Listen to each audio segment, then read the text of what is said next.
Hello everyone, thank you so much for joining me. Welcome to the premiere of Beautiful and Bothered. My name is Johnny Ross, an actor, comedian, makeup artist, and your host. Each week, in addition to discussing hot topics, we will have some amazing guests. I'm talking people in beauty, social media, education, music, comedy, drag, and we're really going to be breaking down the secrets to their success. So growing up as a little gay boy in very rural New Jersey, I was a pretty quiet kid for the most part when I wasn't, trying to be the class clown. But when you live in constant fear of getting bullied or getting made fun of, you tend to just kind of keep to yourself. But looking back on it, I have always considered myself very lucky because I've really always been a very observant person. I was always fascinated with just watching people from afar and seeing how their actions resulted in certain consequences or rewards. And it taught me a lot about drive, motivation, achieving your goals, even navigating relationships. So that's really why I wanted to start this podcast. Aside from just getting to hang out every week and,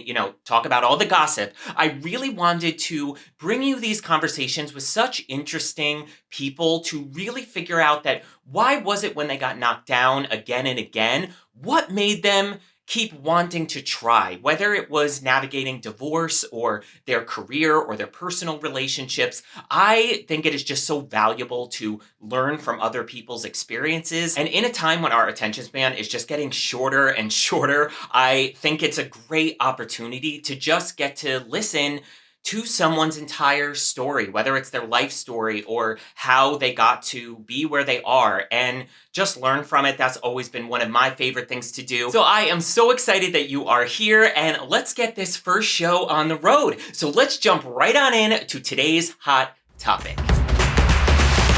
So today we're going to be talking about the rise and fall of Morphe. If you're not familiar with the makeup brand Morphe, they have been an incredibly popular brand for almost a decade now, and they have very affordable products. They've done so many huge collaborations with big names in the beauty industry like Jaclyn Hill, Jeffree Star, Manny MUA, James Charles, Laura Lee. And I was at the mall a few days ago, maybe a few weeks ago now, and I noticed that the Morphe store in my mall closed. It was totally empty, paper on the windows, and I was kind of shocked because, like I said, they've been a very popular brand for many, many years. And lo and behold, the news broke a couple days ago that the parent company that owns Morphe, which is called Forma Brands LLC, has filed for Chapter 11 bankruptcy. So based on my research, I also think it's fascinating to have learned that Forma Brands LLC also owns R.E.M. Beauty, which is Ariana Grande's makeup brand. So following Forma's Chapter 11 bankruptcy announcement, it has been reported that they're entering into a definitive asset purchase agreement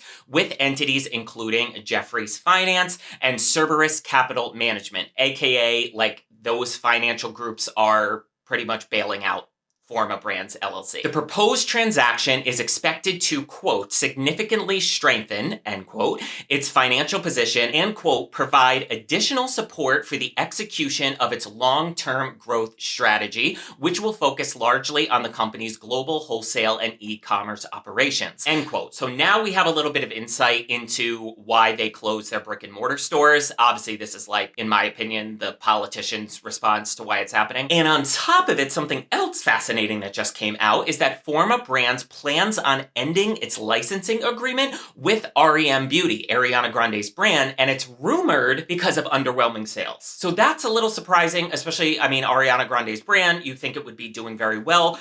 I am not shocked by that, to be honest, because I think of a couple of the new celebrity brands that have come out recently. R.E.M. Beauty had a few viral moments, but for the most part, I don't really think anything particular in the line has really took off. I have my own feelings about R.E.M. Beauty. Everything I've tried personally, other than their concealer, I have not been impressed by, and I even posted my lip liner review being very honest that I didn't like them at all. And then I think it was a couple days after I had posted that video, someone from the brand reached out to me saying they wanted to send me their phase 4 launch, which was the concealers, and they never came. So I'm pretty sure they removed me from the PR list, which, what are you going to do? I could care less about it. And I think it's interesting that Forma Brands, while obviously, taking a nosedive, chooses to cut ties with them. So there's got to be something there as far as how R.E.M. Beauty is performing. So now regarding Forma Brands, basically their bailout, it just came out yesterday or the day before that a borrow of $16.2 million of new cash from existing lenders is tentatively approved, pending minor changes to the deal discussed in a hearing on Friday. And this money will allegedly allow Forma to pay employees and vendors. But another thing that really jumped out at me when I was doing research is that a few influencers that Morphe has done collaborations with are listed as unsecured creditors, aka they haven't paid those influencers for sales of collaborations, the merchandise that they collaborated on. I doubt that it would be maybe for like an initial contract they entered into, but either way. But specifically, they owe two influencers a combined $3.4 million. So the reason I found this entire situation so fascinating is because Morphe, to me, really is a brand that is so indicative of also the rise and fall of like the influencer culture. They put so much stock a couple of years ago into doing huge collaborations with the biggest influencers at the time. They had gondolas set up in the store of those influencers' recommendations. And to be honest, like almost every single one that they had teamed up with influencer had a major scandal, like massive, one by one by one by one, just taking them out. And it was really bad. And the way Morphe handled almost every single one of those scandals back in the day was a little tactless. They really never released a statement about it. They just kind of always quietly retracted the products or quietly took a brand out of their stores, their brick and mortar stores. And then when it just really compiled and you had almost 5 of their biggest collaborators at the time all be embroiled in these really big scandals,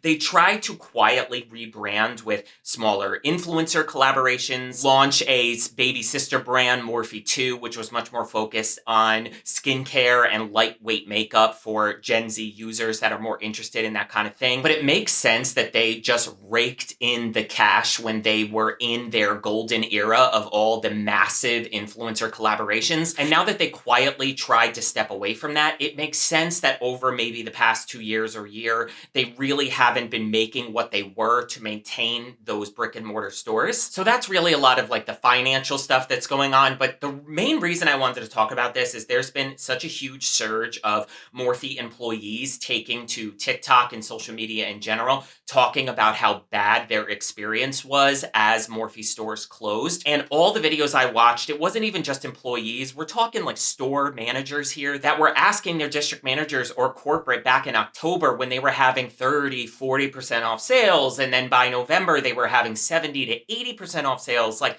what's going on here? Are we in danger? And they were constantly being told, no, everything's fine. Don't worry about it. No big deal. And almost every one of these employees ended up walking into their stores about 4 days before Christmas, being told that they were going to be out of a job in 4 days on December 26th. And a lot of people have given criticism like, okay, get over it, whatever. It happens all the time. People get laid off. But this is clearly something that's been in the works for a very long time, where employees could have been notified much earlier to start looking for a new job. And another thing I don't think people realize is that as a makeup artist, it is actually very difficult to find work in retail cosmetics to get that experience as someone that has had many retail cosmetics jobs. And on top of it, finding a job after Christmas is near impossible when it comes to cosmetics because they're actually letting go all of their holiday help. Sales are not going to be in January what they were in December, so they're certainly not going to be hiring. So you gave these people 4 days notice. It's going to be really difficult to find a job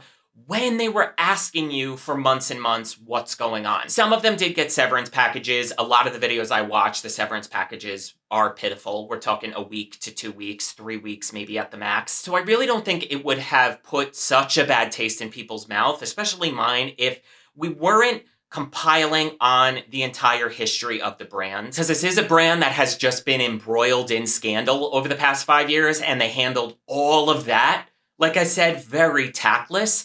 And now you have your kind of final swan song, closing all your brick and mortar stores before they become an e-commerce only brand, is you left your employees in the dark for months.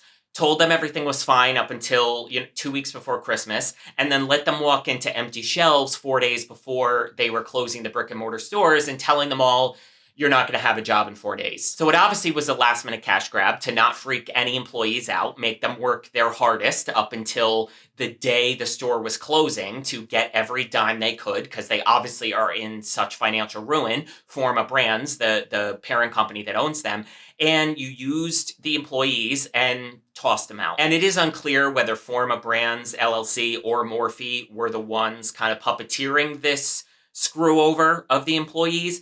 But overall, I think, after years of all the scandal and then this, I just, as a makeup artist that's worked in retail beauty, I personally am going to definitely be reevaluating my relationship with buying Morphe or using Morphe because, like I said, I think they have a very big history of sweeping stuff under the rug, and my heart goes out to all the employees that got screwed over on Christmas nonetheless. And I'm really interested in the coming months to see what ends up happening with Morphe because, let me tell you, it is not looking good. Welcome back, everybody. So my guest today is a social media and beauty sensation, spreading messages of self-love, body positivity, and prioritizing your mental health. Her exceptional artistry, a knowledge of beauty, and infectiously funny and vulnerable personality are only some of the reasons she has achieved such a meteoric stardom in just over 2 years. I am so excited and honored to have you as my very first guest, my friend, Mikayla Nogueira. How are you? Good, you're gonna make me cry. Your resume speaks for itself. That was like so sweet. Thank you.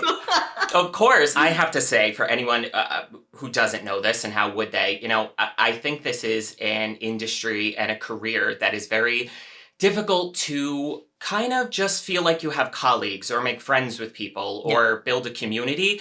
And I have to tell you thank you from the bottom of my heart because you started following me when I had 1/10 of the following I have now. You would comment on things and support what I was doing and express your interest in it. And that really, in those early stages when you're developing it and you feel so like, oh God, is this worth it to keep going? Is it, is anyone seeing this? Is it making a difference?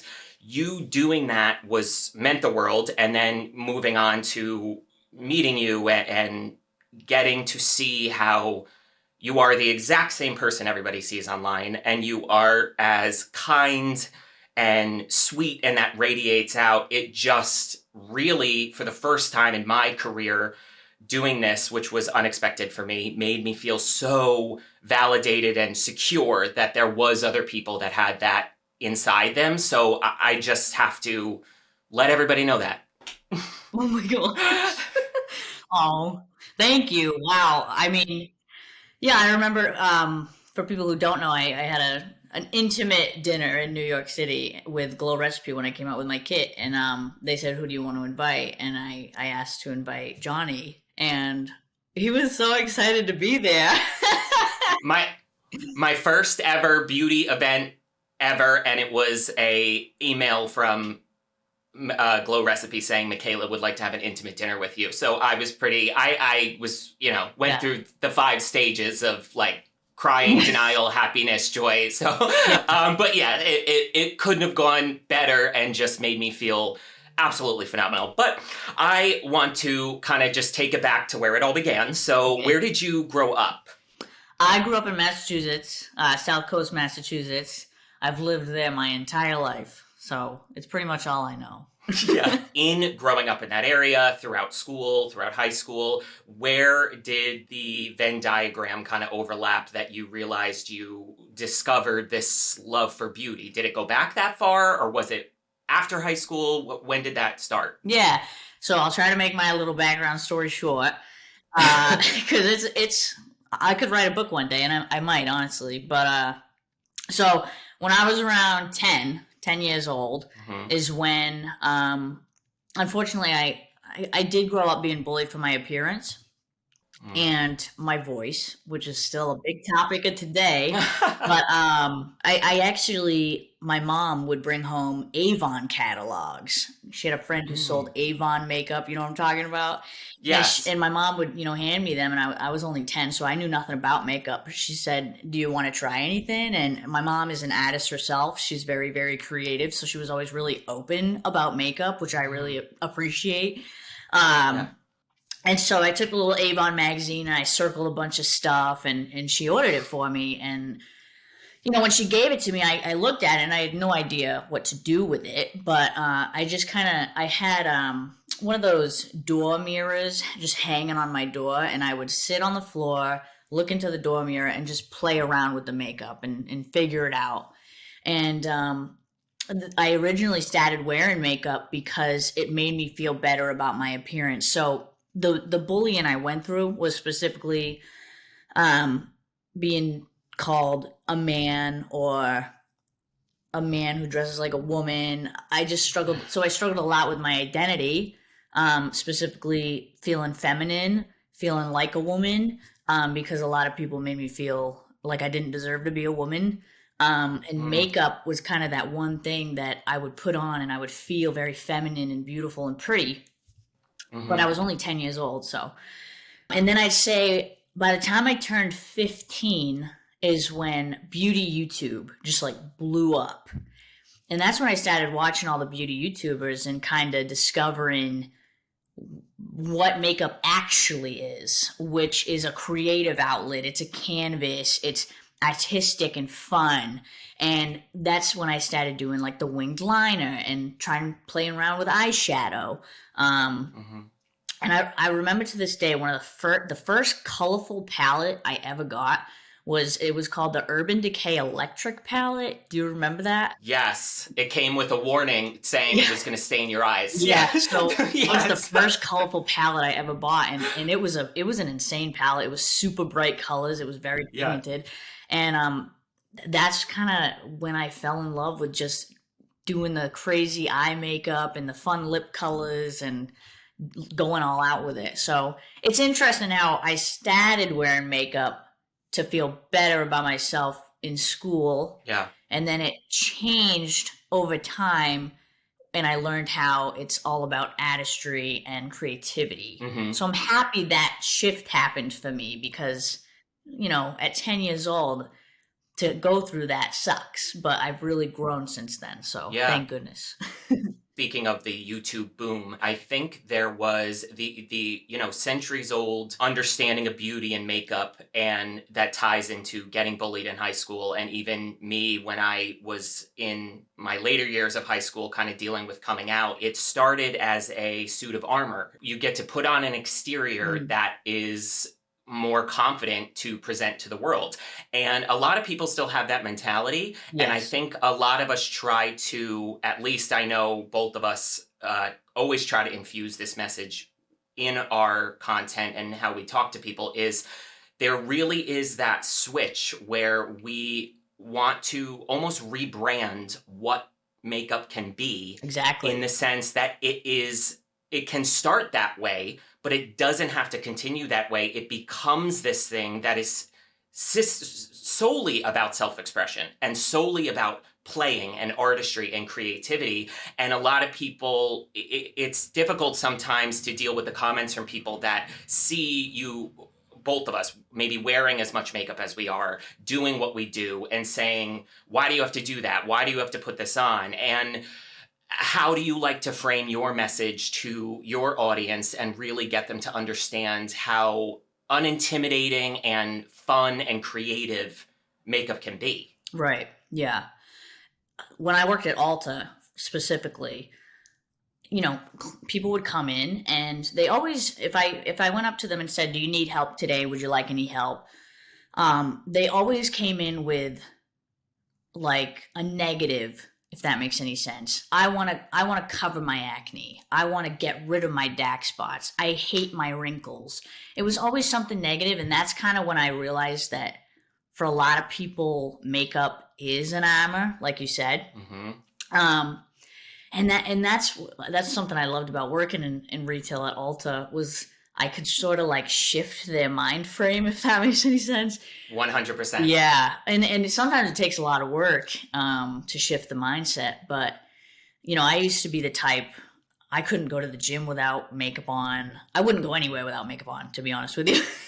Yeah. And I absolutely needed it everywhere I went. But now, Yeah. not the case. I'll go to the gym without makeup. I'll go out without makeup, and I'm happy either way. And that is like the biggest thing for me, to be happy without and with. Mm-hmm.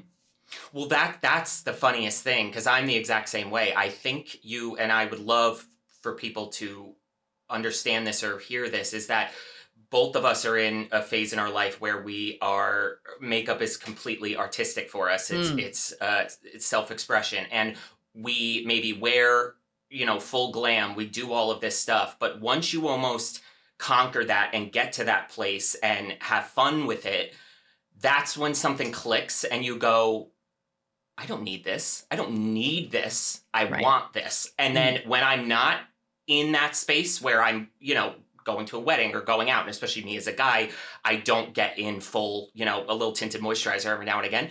9 times out of 10, I leave the house looking like a hobo. Because because you realize it demystifies what that notion that it's this suit of armor, that it's something you need, and it really becomes something you want, and something you want to use to express yourself. And speaking of Ulta, talk to me about the transition from working at Ulta Beauty and pursuing your career on social media. Sure. So 2020 is when I sort of began all of this. I was a senior in college, and at the same time, I was working multiple jobs to afford college, and one of them was Ulta. And basically, it was the last 3 months of my college career, and I knew that I was going to start graduate school, which I did begin, and I knew that I was going to be able to continue working at Ulta. So that was my plan. I was going to graduate, I was going to work at Ulta, and I was getting my master's degree. And then COVID hit. And COVID, I'm pretty sure COVID changed everyone's life, and it did change mine. So when COVID hit, Ulta Beauty shut down its doors, temporarily, of course, and it laid off all of its employees temporarily. So I was laid off. And then my graduate program that I was already several classes in decided to shut down. So I was jobless, schoolless, and I also had, I was going to do a job in HR because my degree is communication, and that job got rescindicated because of COVID. So I was just hopeless, like just a confused college senior. I had no idea what to do, and that's I feel like that's such a tough period in life, that transition from senior in college to like adulthood. So I got really depressed. I didn't know what to do, and I felt like all my dreams came tumbling down and were like crushed. And that's when I downloaded TikTok. And I downloaded TikTok because a good friend of mine told me, if I were to download it, I would, laugh my ass off, and it could help me out a little bit with my depression and all that. So I downloaded it, and I got to tell you, the first time I ever opened that app, I scrolled for hours, and I just laughed and laughed and laughed, and I'm like, this app is freaking great. And then that's when I stumbled upon makeup TikTok, which I was totally unfamiliar with, and at the time, makeup tutorials didn't really exist on TikTok yet. It was more like the transition videos with the makeup. So that's all I had saw at that point. And I said, all right, I got nothing better to do, so let me try this. And what I liked about TikTok was it was super easy to use, super easy to film and do everything right in the app. So it was a Sunday morning. I did my little before transition with the trend in audio at the time, and then took my shower, did my hair, makeup, and then I finished it and I posted it. Now I had no followers. nobody knew who I was. I wasn't like a social media star before that or anything at all. I was just, a college student. Yeah. I put my phone down. I pick it up a few hours later, and the video has just blown up. And Wow. it was very, very, very confusing. I won't lie. Because I didn't understand why it was happening to me. But Yeah. I am someone who heavily believes in like manifestation and pursuing your dreams and taking control of your life. So growing up, my dream was to change the world with beauty somehow, some way. Mhm. And when that video went viral, the first thing I said was, "Okay, stop everything you're doing. This is your time. Mhm. Right now. You're gonna make another video tomorrow, and the next day, and the next day, and the next day. You're gonna stop taking Instagram seriously. You're gonna post pictures every day." And I took it extremely seriously right away. And I started posting multiple videos a day, and it just like it spiraled. I had like millions of followers within the first few months. It was insane. Wow. Yeah. Whirlwind. Yes, understatement. Well, you took the words out of my mouth because I was curious when I was kind of preparing for this. I had an inkling you were somebody that believed in manifestation and that kind of mentality as I do, but going back, I never realized how similar our experiences are. And keeping it very short, went back to school when I was 26 because I was kind of very run down with retail beauty. I was going to go in marketing, work corporate cosmetics, graduated 2 months before the pandemic, and exactly the same thing. Lost a year's worth of beauty, bridal makeup artistry, job and degree was pointless, and I've struggled with depression my entire life, and it flared up stronger than I remember that I hadn't felt since I was probably 12 or 13.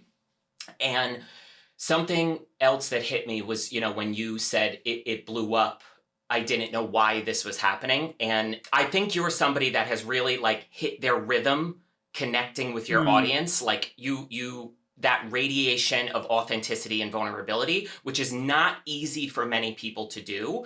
Where do you think that ability comes from to be able to invite people in that way and just project exactly who you are? Yeah. Okay. So this is going to be really confusing to most people, but Yeah. it makes sense to me. So I've talked about this briefly, but I struggle with severe social anxiety. I don't think people truly understand how bad my social anxiety is. For instance, I don't drive because I'm too anxious. So Cody always drives for me. I barely leave my house.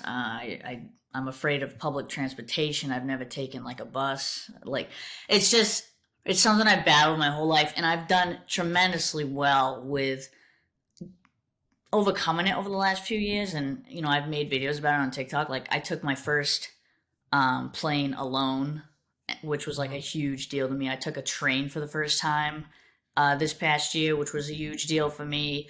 I drove in a city, which you would never catch. Like, Yes. So, and part of that social anxiety is I'm very, very, very, very, very shy. So, I don't know how to explain this. So, this has been a thing my whole life, and this is why I got a degree in communication and media. So, if you meet me in person, right, I'll be very, very shy and awkward and socially anxious. Yeah. But for some reason, when I have a camera in front of me and I'm alone, this rush of authenticity comes out where I can just be myself because I'm not scared of anything. There's no one around me that I'm afraid of. I'm in a place where I'm safe and comfortable.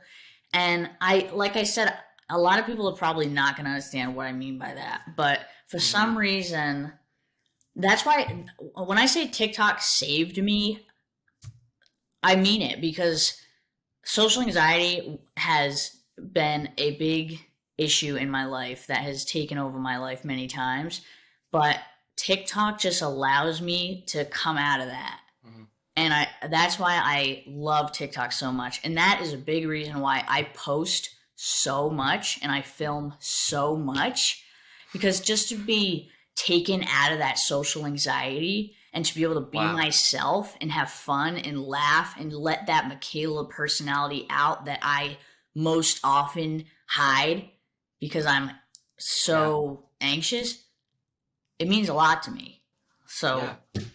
yeah. Well, I think you perfectly answered the question, because I think that's exactly what it is. That for the people who are watching you, me included, that X factor is it's almost sometimes even watching what you're doing, whether it's makeup or the story you're sharing, is sometimes I miss it because I'm actually focusing on, wow, look at this person do this thing that is the thing they were meant to do. It is so evident that you are so happy in that space that I have moments where I'm like, I didn't even watch her put the eyeshadow on because I'm just staring at you, like, because we are still in a time where it's very rare to see happiness anywhere on the internet, to see that kindness and that joy, that playfulness. And also, even the way you explained it, I think is also very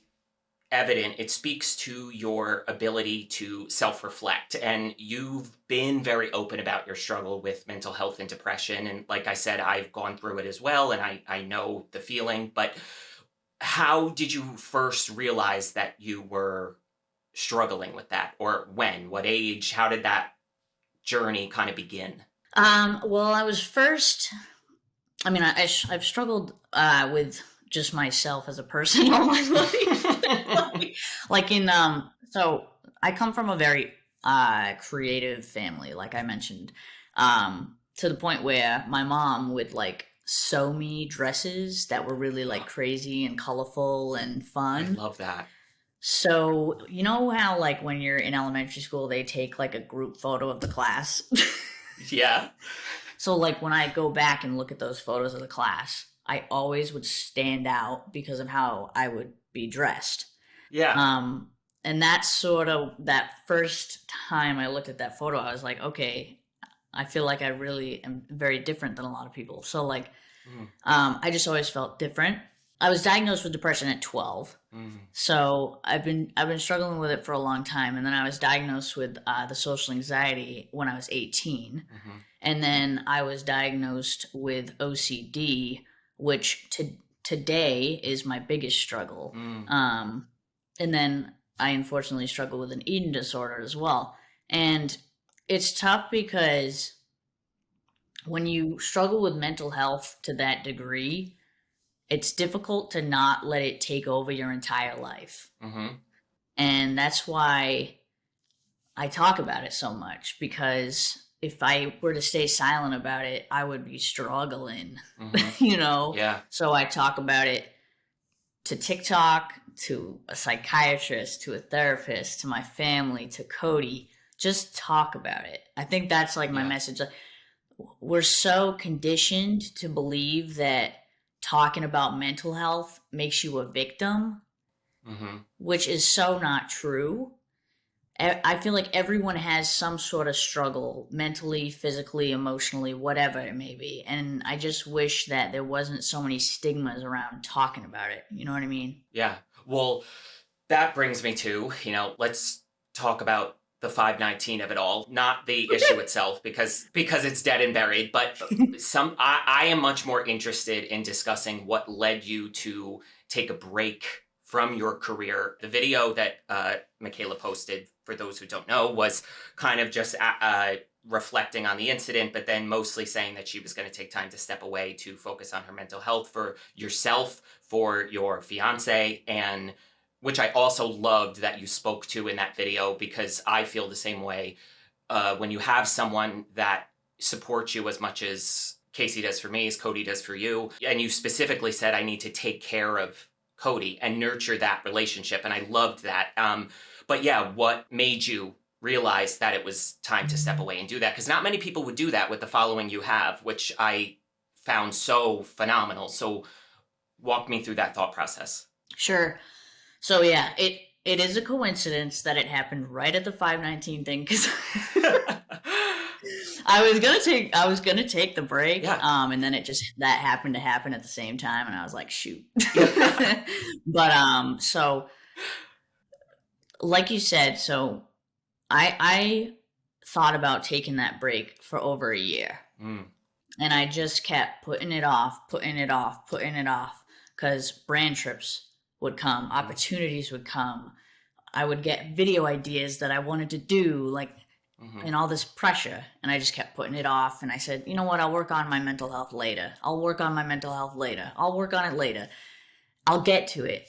And the truth of it is, I never got to it. I never put my mental health first for that year time that I kept pushing it off. And then unfortunately, it got to a really bad point. My mental health got really, really, really bad. And I did not want to make videos anymore. I, to be frank with you, I wanted to quit the career. I was done. But to be honest with you, what really pushed me over the edge, and you don't have to believe in psychics, okay?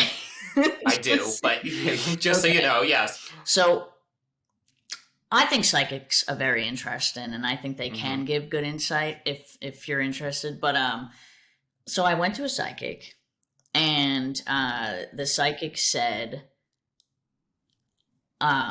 she was basically, it was a reading about my future, and she said, I see a sense of jealousy in your relationship, but not with people, with social media.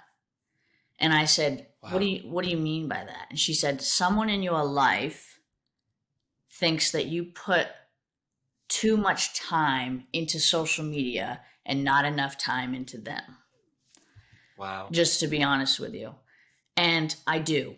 I put a lot of freaking time into my career because I love it. Makeup is my life. And, you know, despite what people say, this career as a content creator is time consuming. Yeah. Especially with the amount of content I do.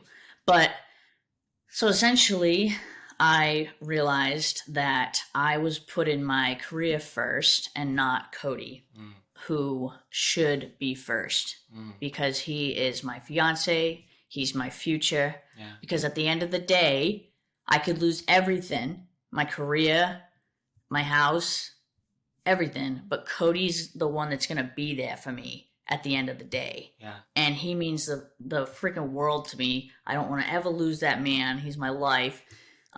So that is why I took the 2 months away, because I wanted to show Cody that I do put him first, but also I put myself first. So basically, I was able to completely turn my mental state around in those 2 months, and a lot of people have noticed in my videos. I'm just like a ball of energy now, and you know, laughing, making jokes, having fun. You know, it went from when I first took the break, I hated the career and I wanted to quit, and I was like very, very mentally drained, to now I love the career again. I look forward to making videos every day again. I have fun making the videos, and I make them how I want to make them, and what's authentically me. So yeah, the 2 months were definitely needed. Yeah, and you've said that online already, that it really was such a healing, transformational time, and the motivation for it aside, in as far as the relationship with yourself, what were some of the self-discoveries you kind of uncovered during that time that you think had an impact on maybe reframing, re-entering the space, and just your relationship with, your priorities and yourself, and maybe how you see yourself, all those things? Yeah. I briefly spoke about this on my story, about how, I don't know why this is, I think it's just the history, but the beauty community tends to have like a tag it of who is controversial at the time. Yes. And I think because I am a larger creator, there has been like a little bit of a tagging on me. Mm-hmm. um, Yes. and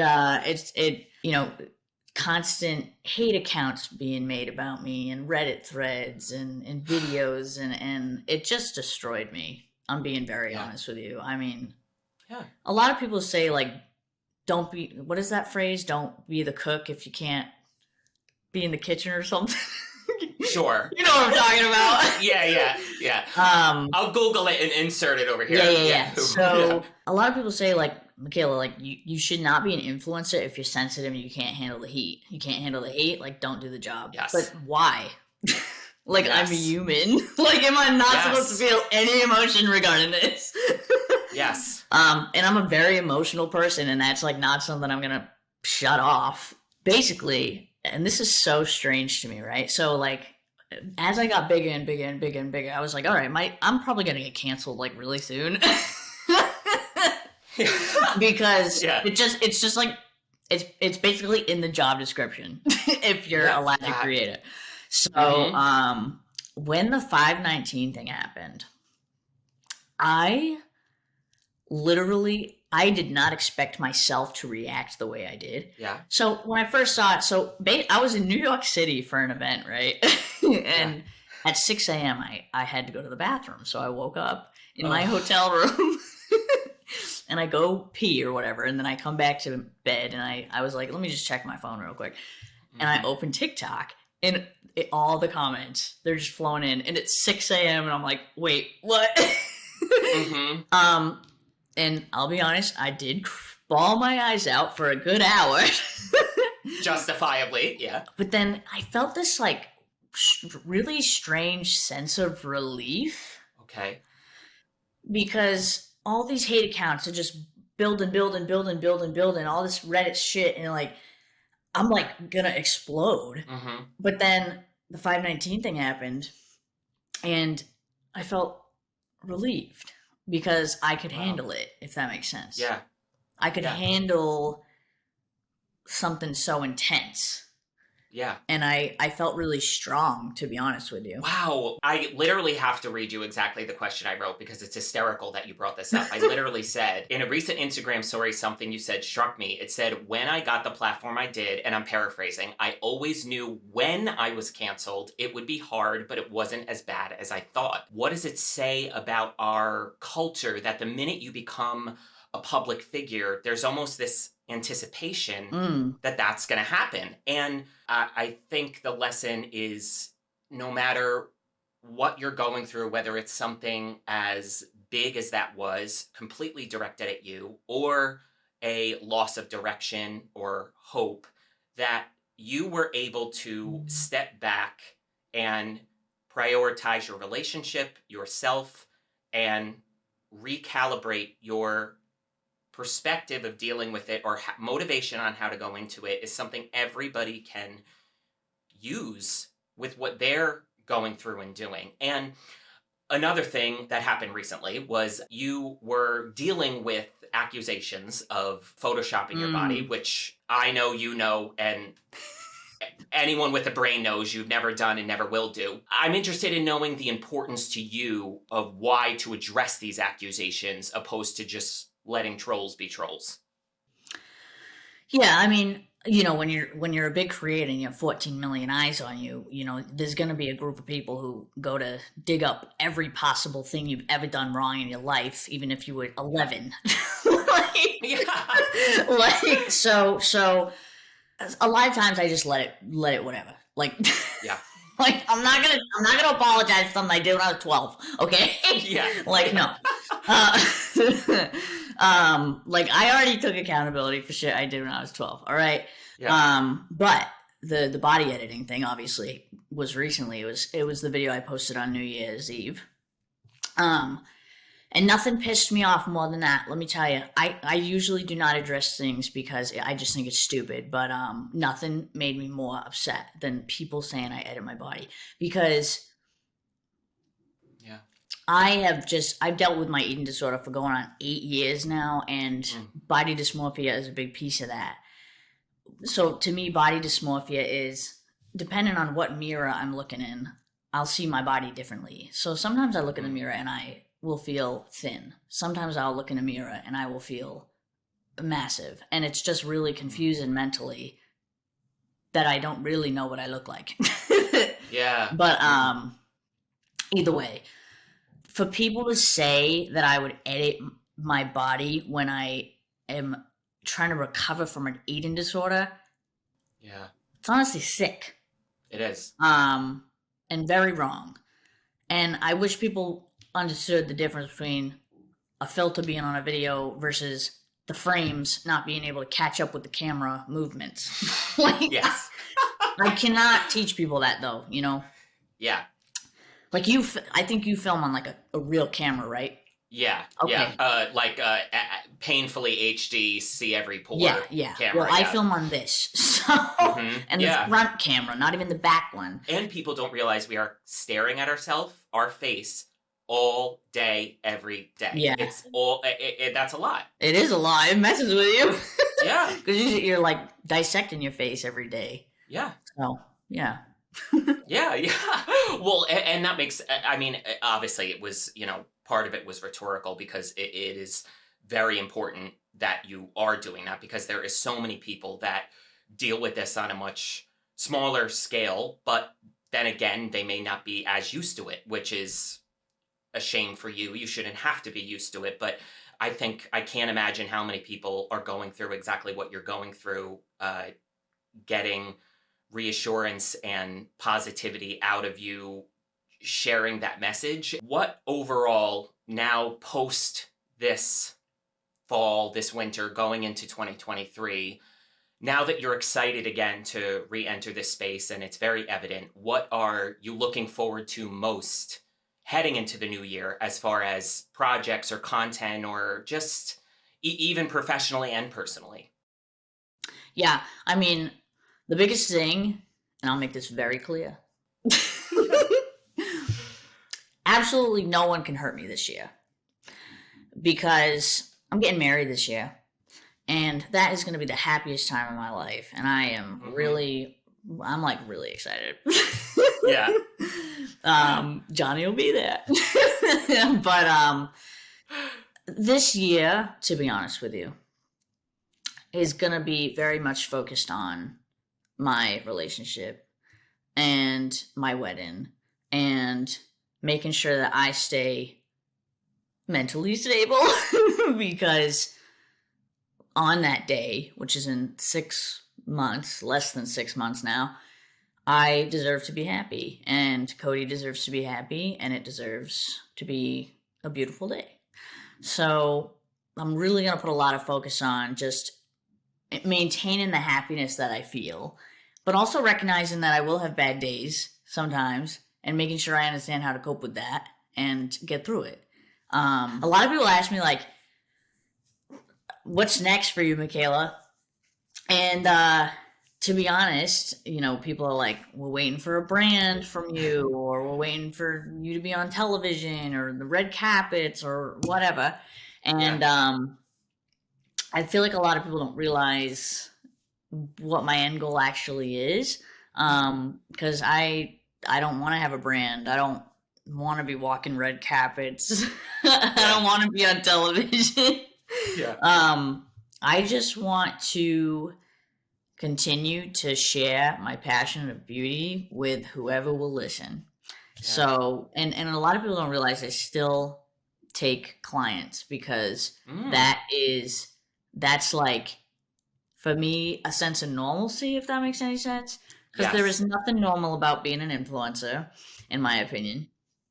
But yeah, I have a whole waiting room in my house, and I have a studio where I do people's makeup, and for me, that's a sense of normalcy. And one day, maybe I'll open my own beauty parlor, beauty studio, and hire other makeup artists and do just makeup on people. Or maybe I will start doing classes, in-person classes where I teach. Yeah. I just feel like my beauty guru path is a little different than maybe what people normally see. Yeah. If that makes sense. No, totally. And I that's crazy to me, because I think that speaks to, again, what we were talking about, your just, I mean, fervent love of beauty. That's so, a lot of people almost when they transition into becoming an influencer, getting this public space, they almost use that to get out of working on clients and the day to Mm. day, that quote unquote normalcy of doing that. And I think that's amazing because you really love doing this even on other people, and that's incredible. I was the opposite. I transitioned out of doing bridal makeup. I can't wait to see what you do for the rest of the year. As I said, you've just been so supportive to me, and I just value your friendship so much, and I cannot thank you enough for talking with me today. You are Oh. literally the sweetest. Oh, thank you, Johnny. I appreciate it. I'm excited that you invited me. This is for the premiere, right? Yes. Boom, there This is you for the go. That's yes. awesome. No, really. Thank you so much. I would tell everybody where to find you, but they know where to find you, and I'm going to put your social media up. Once again, love, I can't thank you enough. I hope you have an amazing day, and I will see you soon. Thank you. Thank you so much. Thank you all so much for listening to Beautiful and Bothered with me, your host, Johnny Ross. I hope you have a fabulous week. Make sure to subscribe wherever you get your podcast and give us a little 5-star rating, as well as subscribe on the Beautiful and Bothered YouTube channel for weekly video episodes. I cannot thank you all enough for spending this time together with me each week. Tune in next week for a brand new episode, and wherever you are, I hope you are happy, safe, and healthy, and remember, you are beautiful.